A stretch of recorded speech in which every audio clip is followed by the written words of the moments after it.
नमस्कार दोस्तों, मैं देवेंद्र पारिक स्वागत करता हूं आपका जीके बाई डीके चैनल पर। और दोस्तों, आज हम जो पढ़ने जा रहे हैं वो आज का करंट 27 अप्रैल 2021 का करंट।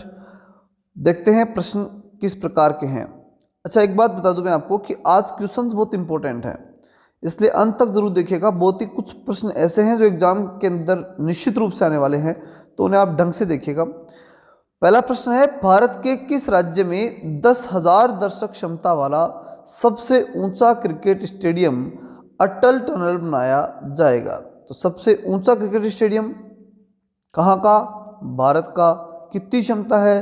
10,000 दर्शक क्षमता है। नाम क्या है? अटल टनल नाम है इसका। तो ये किस राज्य में है? ऑप्शन अपने सामने, केरल, गुजरात, हिमाचल प्रदेश, पंजाब। तो सही उत्तर इसका होगा वो होगा हिमाचल प्रदेश। निश्चित रूप से हम ऑप्शन देख के बता सकते हैं कि सबसे ऊंचा पूछा है तो कहाँ होगा? हिमाचल प्रदेश में ही होगा। देखते हैं व्याख्या। व्याख्या जो है वो है कि भारत के हिमाचल प्रदेश राज्य में 10,000 दर्शक क्षमता वाला सबसे ऊंचा क्रिकेट स्टेडियम अटल टनल बनाया जाएगा। यह अटल टनल रोहतांग के करीब, सबसे इंपॉर्टेंट बात यही है कि ये किस दर्रे में पाया जाता है? रोहतांग दर्रे के करीब है। ठीक है, 8 किलोमीटर दूर सिस्सू में बनाया जाएगा। इस हिमाचल प्रदेश के सोलन जिले, वहाँ पर हिमाचल में कौन सा जिला है? सोलन जिला जो है वहाँ पर के चायल में 7,500 फुट की ऊंचाई के ऊपर, इसकी ऊंचाई कितनी है? 7,500 फुट की ऊंचाई पर देश का सबसे ऊंचा क्रिकेट स्टेडियम वहाँ पर है। ठीक है, और बाकी 10,000 क्षमता का जो है ये इसे डेवलप किया जा रहा है बच्चे रूप में। इस कहने का मतलब बढ़िया तरीके से इसे डेवलप किया जा रहा है। नाम है इसका अटल टनल, रोहतांग दर्रे के अंदर। एक प्रश्न और देख लेते हैं हम यहाँ पर कि हिमाचल प्रदेश के अंदर कौन कौन से दर्रे पाए जाते हैं। तो एक ट्रिक आपको याद रखनी है, क्या कि रोहित बड़ा और किस में बड़ा? हिमाचल जितनी बड़ी सिप में, हिमाचल जो है उतनी बड़ी सिप में बड़ा। सिप जानते हैं, जहाज। ठीक है, तो यह तीन चीजें हो गई। रोहित मतलब रोहतांग दर्रा, बड़ा यानी बड़ा लाचा दर्रा, और सिप यानी सिपकीला दर्रा। ठीक, कहाँ स्थित है? हिमाचल प्रदेश में स्थित है। तो याद आ जाएंगे, रोहतांग दर्रा, बड़ा लाचा दर्रा और सिपकीला दर्रा। ठीक है, रोहित बड़ा हिमाचल जितनी बड़ी सिप में। इस प्रकार से इसे याद रख लीजिएगा। चलते हैं आगे अगले प्रश्न की तरफ। सुप्रीम कोर्ट के न्यायाधीश जस्टिस मोहन एम सांतनागोदार का हाल ही में कितने वर्ष की उम्र में निधन हो गया? 52 वर्ष की उम्र, 62 वर्ष, 72 वर्ष या फिर 82 वर्ष? देख लेते हैं कौन है शांता गोदार, क्या है। तो देखिए, 62 वर्ष की उम्र में इनका निधन हुआ है। सुप्रीम कोर्ट के न्यायाधीश जस्टिस मोहन एम शांतनागोदरा का हाल ही में 62 वर्ष की उम्र में फेफड़ों में संक्रमण के चलते गुरुग्राम यानी गुड़गांव जो है, जिसे आजकल दिल्ली में काउंट कर दिया गया है, तो गुरुग्राम के अंदर मेदांता अस्पताल में निधन हो गया। उन्हें 17 फरवरी 2017 को सुप्रीम कोर्ट के न्यायाधीश के तौर पर पदोन्नत किया गया था। मतलब 2017 में ये क्या थे? सुप्रीम कोर्ट के न्यायाधीश थे। तो बड़ा इंपॉर्टेंट इसलिए होता है कि सुप्रीम कोर्ट के न्यायाधीश थे। कौन थे? Justice Mohan S Shantanagoudar. Supreme court के बारे में मैंने कल परसों बताया था आपको, आर्टिकल 124, ठीक है, और आर्टिकल 324 में क्या है ये आप कमेंट में मुझे बताएंगे, क्योंकि मैंने कल आपको बताया था। चलते हैं आगे। पीएम केयर्स के जरिए स्वास्थ्य केंद्रों पर कितने पीएसए ऑक्सीजन उत्पादन संयंत्र स्थापित करने की घोषणा की गई है? 251, 351, 451 या फिर 551? बताइए। तो उसका सही उत्तर होगा 551। क्या है ये? पीएम केयर तो फंड का नाम है, ये हम सब जानते हैं। और स्वास्थ्य केंद्रों के ऊपर ये जो ऑक्सीजन के प्लांट हैं, पीएस ऑक्सीजन, ठीक है, इनके उत्पादन संयंत्र स्थापित किए जा रहे हैं। मतलब जो ऑक्सीजन है, लिक्विड ऑक्सीजन, उसको बनाने के लिए संयंत्र स्थापित किए जा रहे हैं भारत में। और उनकी संख्या कितनी होने जा रही है? 551। ध्यान रखिएगा, पीएसए ऑक्सीजन याद रखना इसको। ठीक है, पीएम केयर फंड से पैसा आएगा और 551 स्थापित किए जाएंगे। देखते हैं व्याख्या की तरफ। प्रधानमंत्री के निर्देश के तहत हाल ही में पीएम केयर्स के जरिए स्वास्थ्य केंद्रों पर 551 PSA यानी प्रेशर स्विंग एडसॉर्प्शन, ठीक है, ऑक्सीजन उत्पादन संयंत्र स्थापित करने की घोषणा की गई है। ये उत्पादन संयंत्र देश के जिला मुख्यालयों पर सरकारी अस्पतालों में ऑक्सीजन उत्पादन संयंत्र लगाए जाएंगे। मतलब ऑक्सीजन के उत्पादन के लिए संयंत्र है और लगभग सारे जिला मुख्यालयों पर लग जाएं, इस प्रकार का प्रयास किया जा रहा है। चलते हैं नेक्स्ट प्रश्न की तरफ। अगला प्रश्न है अपने सामने कि श्री अमित शाह ने हाल ही में किस राज्य के कोविड डेजिग्नेटेड अस्पताल में 280 PSA ऑक्सीजन प्लांट का उद्घाटन किया है। 280 PSA का जो है ऑक्सीजन प्लांट का उद्घाटन किया है अमित शाह, जो कि भारत के गृह मंत्री हैं। डेजिग्नेटेड अस्पताल, कोविड डेजिग्नेटेड अस्पताल, अब हमें बताना है कौन सा राज्य की, किस राज्य में है वो अस्पताल जिसका इन्होंने भी जिस राज्य में, जिस अस्पताल में PS ऑक्सीजन प्लांट का उद्घाटन किया है। तो ऑप्शन अपने सामने महाराष्ट्र, पंजाब, दिल्ली, गुजरात। तो अपना जो 4 ऑप्शन है उनमें से सबसे सही उत्तर है इसका गुजरात। तो गुजरात के अंदर जो है वो कोविड डेजिग्नेट अस्पताल अमित शाह ने जो है वो अभी उसका उद्घाटन किया है। देख लेते इसकी व्याख्या।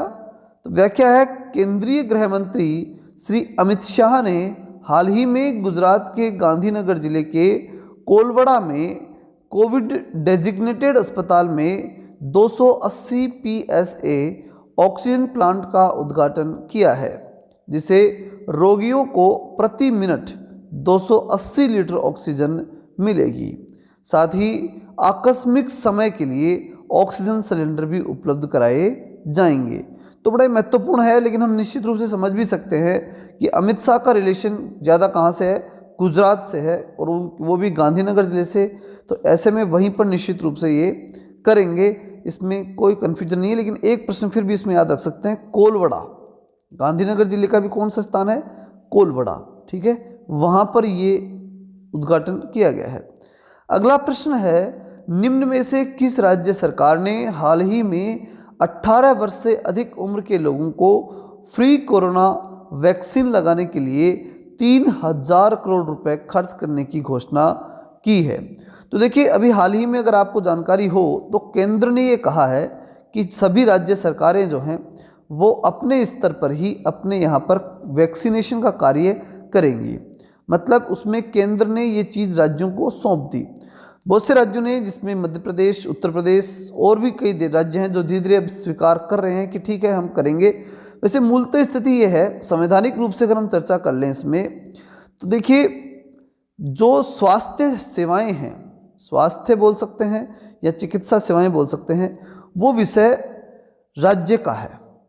ठीक है, अगर आप देखेंगे तो आप अपने राज्य में जहाँ पर भी हैं वहाँ देखिए कि जैसे वहाँ के मुख्यमंत्री और लगा करके, और उसके बाद में चिकित्सा सेवा का नाम होगा, जैसे मुख्यमंत्री निःशुल्क स्वास्थ्य बीमा या स्वास्थ्य बीमा योजना या निःशुल्क स्वास्थ्य के लिए जो है वो दवाइयाँ, ठीक है, मुख्यमंत्री के आधार पर होता है। लेकिन उसके बावजूद भी केंद्र जो है उसमें कार्य करती है। कुछ हद तक ये एक हम बोल सकते हैं इसे कि जो स्वास्थ्य जो है वो संवर्ती सूची का विषय बन जाता है कुछ परिस्थितियों में, ठीक है। बाकी ये मूलतः जो है राज्य सूची का ही विषय है। कौन सा? स्वास्थ्य अस्पताल जिसे बोल सकते हैं, अस्पताल सेवाएं जो हैं, ये जो सेवा के रूप में आता है। तो सेवाएं जो लगभग हैं वो किस में आती है? स्टेट में आती हैं। तो राज्य सूची का विषय ये होने के कारण से ज़्यादातर केंद्र ने भी किसको सौंपने का प्रयास किया इसे? राज्य। और दूसरा बड़ा रीजन ये भी है कि केंद्र जो है वो चाहती थी कि अपना बजट यानी आर्थिक जो भार है वो राज्य के ऊपर ही पड़ जाए, अपने ऊपर न पड़े। ये भी एक प्रयास उसमें रहा। चलते हैं अपन उसके ऑप्शन की तरफ कि ये घोषणा किस राज्य ने की है। अभी जो 3000 करोड़ की घोषणा, पॉइंटेड बात ये है कि 3000 रुपये घोषणा कर चुका है राज्य, ठीक है ना। तो केरल सरकार, बिहार सरकार, राजस्थान सरकार या दिल्ली सरकार? तो सही उत्तर इसका होने वाला है वो है राजस्थान सरकार। आगे देख लेते हैं अपन। राजस्थान सरकार ने हाल ही में 18 वर्ष से अधिक उम्र के लोगों को फ्री कोरोना वैक्सीन लगाने के लिए 3,000 करोड़ रुपए खर्च करने की घोषणा की है। पिछले 24 घंटे में कोरोना के यहाँ पर यानी राजस्थान में 15,335 नए संक्रमित केस मिले हैं। वहीं 74 लोगों को इस बीमारी से मौत भी हुई है और लगातार जो है ये कोरोना केस बढ़ ही रहे हैं यहाँ पर भी। अगला प्रश्न देखते हैं, 26 अप्रैल को विश्व भर में कौन सा दिवस मनाया जाता है? तो ये क्वेश्चन हम कल कर चुके हैं। अब उत्तर आज आपको ये देना है, तो कमेंट बॉक्स में लिखना है आपको कि विश्व बौद्धिक संपदा दिवस या फिर विश्व एड्स दिवस या टीबी दिवस या मौसम विज्ञान दिवस, कौन सा दिवस 26 अप्रैल को मनाया जाता है? तो निश्चित रूप से आप सबको मालूम है विश्व बौद्धिक संपदा दिवस है, लेकिन यहाँ आज की बात कर लेते हैं अपन अब 27 तारीख की। ठीक है, 27 अप्रैल को जो है वो कृमि दिवस मनाया जाता है। कौन सा दिवस मनाया जाता है? कृमि दिवस, याद रखिएगा, कृमि कीट को कहते हैं, तो कृमि दिवस मनाया जाता है 27 अप्रैल को। ठीक है, तो 26 अप्रैल के बारे में वैसे हमने पहले पढ़ा था, लेकिन इसे वापस देख लीजिए एक बार। 26 अप्रैल को विश्व भर में विश्व बौद्धिकता संपदा दिवस, वर्ल्ड इंटेलेक्चुअल प्रॉपर्टी डे मनाया जाता है। ये दिवस, विश्व बौद्धिक संपदा दिवस, नवाचार और रचनात्मकता को बढ़ावा देने के लिए, ये बड़ी इंपॉर्टेंट बात है, नवाचार और रचनात्मकता को बढ़ावा देने के लिए होती है और बौद्धिक संपदा अधिकारों की भूमिका के बारे में जागरूकता फैलाने के उद्देश्य से मनाया जाता है। नेक्स्ट प्रश्न देखते हैं, निम्न में से किस मंत्रालय में मीडिया प्रमुख के रूप में सेवारत वरिष्ठ IAS अधिकारी मणिकांत ठाकुर का हाल ही में निधन हो गया? तो इंपॉर्टेंट बात यह कि मणिकांत ठाकुर जिनका भी हाल ही में निधन हुआ, ये किस मंत्रालय में कार्य कर रहे थे? ठीक है, वरिष्ठ IAS अधिकारी थे, लेकिन मंत्रालय कौन सा था इनका? सूचना और प्रसारण मंत्रालय, खेल मंत्रालय, नीति आयोग या स्वास्थ्य एवं परिवार कल्याण मंत्रालय? तो देखिए इसका सही उत्तर होगा स्वास्थ्य और परिवार कल्याण मंत्रालय। व्याख्या देखते हैं इसकी। व्याख्या ऐसी है कि जो स्वास्थ्य और परिवार कल्याण मंत्रालय की जो हमने बात की, तो ये कि स्वास्थ्य और परिवार कल्याण मंत्रालय में मीडिया प्रमुख के रूप में कार्यरत थे, IAS अधिकारी थे, वरिष्ठ अधिकारी थे। ठीक है, दिल्ली के सफदरगंज अस्पताल के अंदर कोविड-19 के संक्रमण के कारण ही इनका निधन हुआ है। तो ये एक तरह से हम बोल सकते हैं कि कोरोना योद्धा थे जो शहीद हो गए, क्योंकि इनका काम ही यही था सुबह शाम कोरोना के क्षेत्र में कार्य करना। तो निश्चित रूप से ये संक्रमण होना लाजमी था और उसके बाद में संक्रमण होने के बाद इनको ये बड़ा नुकसान जो है वो हुआ, तो ये एक तरह से शहीद ही कहे जाएंगे। सूचना और प्रसारण मंत्रालय के विभिन्न विभागों में इन्होंने कार्य पहले किया था, लेकिन वर्तमान में स्वास्थ्य और परिवार कल्याण मंत्रालय के तहत कोविड कार्य में ही लगे हुए थे। अगला प्रश्न देखते हैं, निम्न में से किस देश में रक्षा विभाग की मुख्यालय पेंटागन के वैज्ञानिकों ने कोरोना वायरस के लक्षण को आसानी से पहचानने वाली टेक्निक विकसित की है? तो कौन सी टेक्निक है वो?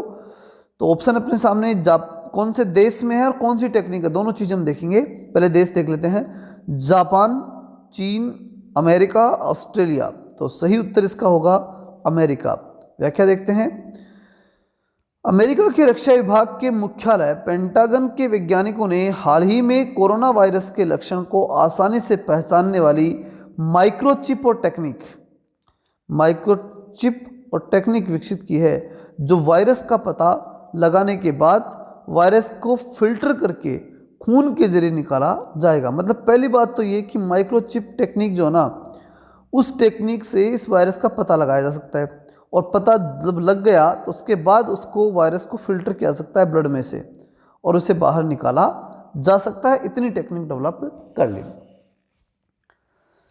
ठीक है दोस्तों, ये था आज का करंट। लगातार देखते रहने के लिए आप सबका बहुत बहुत धन्यवाद। और अगर अच्छा लगा है तो लाइक कीजिए, अगर नए जुड़े हैं तो सब्सक्राइब कीजिए, अधिक से अधिक दोस्तों के पास शेयर कीजिए। जय हिंद, जय भारत।